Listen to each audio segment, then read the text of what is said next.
Socialiste de toujours, forgé dans le feu de la guerre, dirigeant autoritaire qui ne tolérait aucune dissidence, diplomate brillant qui a défié Staline, déjoué les superpuissances de la guerre froide et embrassé l'Afrique post-coloniale.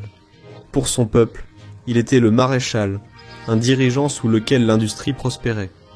Le logement était garanti, et la liberté de voyager dépassait largement ce dont la plupart des habitants du bloc de l'Est ont pu rêver. Alors, qui était Josip Broz Tito ? Cette figure paradoxale qui a maintenu la Yougoslavie unie pendant près de 4 décennies. Et à quoi ressemblait vraiment la vie sous son règne ? Une nation et son maréchal. La Yougoslavie, une union des Slaves du Sud, était une création fragile du XXe siècle. Pendant près de 4 décennies, elle a été maintenue unie par un seul homme, Tito. Le 29 novembre 1943, lors de la proclamation de la Nouvelle République, Tito s'est imposé comme leader. Il portait le titre de maréchal, un titre qu'il conserverait jusqu'à sa mort. Ce moment a marqué le début d'un règne à vie, et un tournant spectaculaire vers le socialisme. L'image de Tito était soigneusement façonnée. Son histoire était celle d'un soldat blessé et d'un vétéran célébré de la Première Guerre mondiale.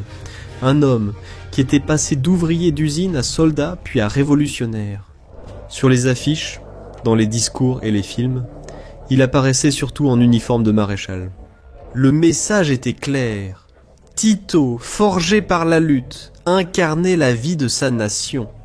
Les hommes yougoslaves ordinaires, eux-mêmes paysans et anciens combattants, ont pu se reconnaître en lui. La rupture avec Staline. Mais la transformation la plus spectaculaire de Tito est survenue avec la rupture de 1948 avec Staline et l'Union soviétique. La résolution du Cominform a condamné la Yougoslavie, mais Tito a résisté. Cet acte unique, tenir tête à Staline, est devenu une pierre angulaire de l'identité yougoslave. Cela a permis à Tito de se présenter non seulement comme dirigeant communiste, mais aussi comme socialiste indépendant et unique. La rupture a eu un prix. Selon la propagande yougoslave, Staline a plusieurs fois envoyé des assassins contre Tito. La célèbre réplique de Tito, vraie ou non, est devenue légendaire. Arrêtez d'envoyer des hommes pour me tuer. Nous en avons déjà attrapé 5, l'un avec une bombe, un autre avec un fusil. Si vous n'arrêtez pas, j'en enverrai un à Moscou, et je n'aurai pas besoin d'en envoyer un deuxième. Qu'elle soit apocryphe ou non, elle a saisi l'essence du moment. Tito était le seul homme qui a osé dire non à Staline. De cette rupture est née la politique qu'on a ensuite appelée le titisme, un socialisme avec indépendance, parfois même appelé socialisme à visage humain. La dure réalité du titisme. Mais l'image d'un socialisme plus doux n'était pas toute la vérité. Les dissidents n'étaient pas tolérés en Yougoslavie. Dans les années 1950, ceux qui étaient loyaux à Staline, ou même soupçonnés de sympathie, ont ressenti la main de fer du régime de Tito. La surveillance était généralisée. Les voisins dénonçaient leurs voisins. Les camps de prisonniers accueillaient les malchanceux, où la rééducation pouvait signifier des années de souffrance, voire pire. Cette période, connue sous le nom d'année Informbiro, a révélé le paradoxe au cœur du titisme. S'étant libéré de Moscou, Tito a eu recours à bon nombre des mêmes méthodes que Staline lui-même avait perfectionnées. La construction du mythe. Dès le début, l'image de Tito était centrale pour le régime. Dès les années 1950, des musées sur sa vie existaient déjà. Son lieu de naissance a été transformé en monument, faisant d'un simple village un sanctuaire national. Dépourvu de sang royal ou de prétentions dynastiques, Tito devait légitimer son règne par l'histoire et le mythe. Il se comparait à des figures comme Matija Gubek, chef d'une révolte paysanne du XVIe siècle, symbole de justice pour les opprimés. L'État a beaucoup investi dans la culture pour renforcer le mythe. Au cinéma, la bataille de Neretva a mis en scène la lutte de la Yougoslavie pendant la guerre, avec Richard Burton dans le rôle de Tito. Des peintures, des affiches, et les médias renforçaient sans cesse le récit du leader héroïque. Un acteur mondial. Après la rupture avec Staline, Tito était monté sur la scène mondiale en tant que médiateur. Bien qu'il soit communiste, il a joué l'Est contre l'Ouest avec une habileté magistrale. Il a reconnu de nouveaux États indépendants comme la Tunisie, et il a été le premier dirigeant européen blanc à reconnaître des gouvernements en Afrique. Il a ainsi gagné le respect du monde en développement, où il était vu comme un défenseur de la décolonisation. En 1961, la Yougoslavie a accueilli la fondation du mouvement des non-alignés, une coalition d'États cherchant à s'affranchir des deux blocs de la guerre froide. Tito fut l'un de ses architectes, amplifiant la voix de la Yougoslavie bien au-delà de sa taille. Pour beaucoup, la Yougoslavie est devenue le nombril du monde, ni à l'est ni à l'ouest, mais quelque chose entre les deux. Et au centre de tout cela se trouvait Tito, l'homme aux deux visages. L'image de Tito était soigneusement entretenue dans le pays. Il était l'un des nôtres, fils de paysan, ouvrier à l'usine, et on disait même qu'il était le parrain de chaque 9e enfant né dans le pays. Mais à l'étranger, il se présentait comme un homme sophistiqué, raffiné et polyglotte, pianiste et escrimeur. Portant des cravates Hermès et des costumes élégants, il incarnait un aristocrate. Cette stratégie duale, un visage pour son peuple et un autre pour le monde, était soutenue par son charisme remarquable. Et pendant des décennies, cela a fonctionné. De la propagande pour les masses. Le pouvoir de Tito ne venait pas seulement d'en haut. Les Yougoslaves ordinaires eux-mêmes ont participé à la création de son mythe. Le cas le plus frappant était le relais de la jeunesse.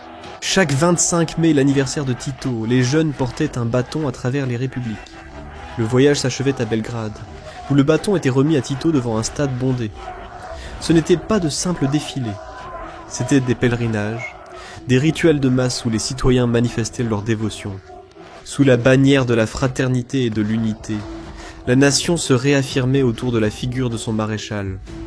La vie quotidienne sous Tito. Pour les Yougoslaves ordinaires, la vie quotidienne comportait à la fois des difficultés et des privilèges. Le logement était lié à l'emploi. Les travailleurs obtenaient des appartements, souvent dans de nouveaux blocs de béton au style brutaliste. Ces logements étaient équipés de meubles et appareils électroménagers, produits dans les usines yougoslaves, symbole d'autosuffisance nationale. La Yougoslavie a aussi instauré l'autogestion ouvrière. En théorie, les ouvriers étaient aussi décideurs et participaient à la gestion de leur entreprise. Cela différenciait le pays des économies capitalistes et de la planification soviétique. L'éducation était fortement liée aux besoins du marché du travail. Et conformément à ses engagements de non-alignement, la Yougoslavie a ouvert ses universités aux étudiants africains, forgeant ainsi des liens diplomatiques pour l'avenir. Peut-être que le plus remarquable de tout, c'est que les citoyens yougoslaves pouvaient voyager. Contrairement à ceux piégés derrière le rideau de fer, ils avaient un passeport ouvrant les portes à l'est comme à l'ouest. Pour beaucoup, cette liberté était la preuve que la Yougoslavie de Tito était vraiment exceptionnelle. L'ère du spectacle. En vieillissant, Tito exerçait un règne surtout cérémoniel. Défilé du 1er mai, démonstration de l'armée yougoslave. Rencontres avec rois, présidents et révolutionnaires. Ces spectacles renforçaient son image de père de la nation et d'homme d'État respecté mondialement. Même sa mort a eu une portée politique. En 1975, Tito avait déjà préparé son lieu de repos, la Maison des Fleurs, un tombeau mêlant le néoclassicisme américain à la monumentalité soviétique. Lorsqu'il est mort en mai 1980, la nation a sombré dans le deuil. Un demi-million de personnes ont envahi Belgrade pendant que l'armée yougoslave menait une procession solennelle avec son cercueil. Mais les funérailles n'étaient pas seulement un événement national. Elles sont devenues l'un des plus grands rassemblements d'États de l'histoire. Des dirigeants mondiaux, rois et présidents, souvent rivaux, se sont réunis pour lui rendre hommage. C'était un dernier témoignage de la place unique de Tito dans la politique mondiale. Un homme capable de rassembler l'Est et l'Ouest, ne serait-ce que pour une seule journée. Après Tito, Tito. Le slogan était partout, après Tito, Tito. Il promettait la continuité, mais révélait aussi la vérité. La Yougoslavie s'était trop liée à un seul homme. Avec sa disparition, le système a commencé à se désagréger. En moins de 10 ans, l'unité qu'il avait maintenue s'est dissoute, et le pays lui-même s'est effondré. Tito avait construit un État suffisamment fort pour imposer le respect à l'échelle mondiale, mais trop dépendant de lui-même pour survivre à sa disparition. Tito a dirigé en dictateur, avec police secrète, surveillance et camps de prisonniers. Il a aussi favorisé la croissance, la protection sociale et des libertés rares dans le monde socialiste. Il a défié Staline, équilibré l'Est et l'Ouest, et fait de la Yougoslavie un pays qui comptait sur la scène mondiale. Contrairement à beaucoup de ses contemporains, Tito reste, même aujourd'hui, étonnamment bien considéré dans certaines parties de l'ex-Yougoslavie. Il était un paradoxe, un mythe, un dirigeant dont on se souvient à la fois avec admiration et ressentiment. Alors, qu'en penses-tu ? Tito était-il vraiment un homme d'État bienveillant, un dictateur impitoyable, ou bien d'une manière ou d'une autre, les deux à la fois ?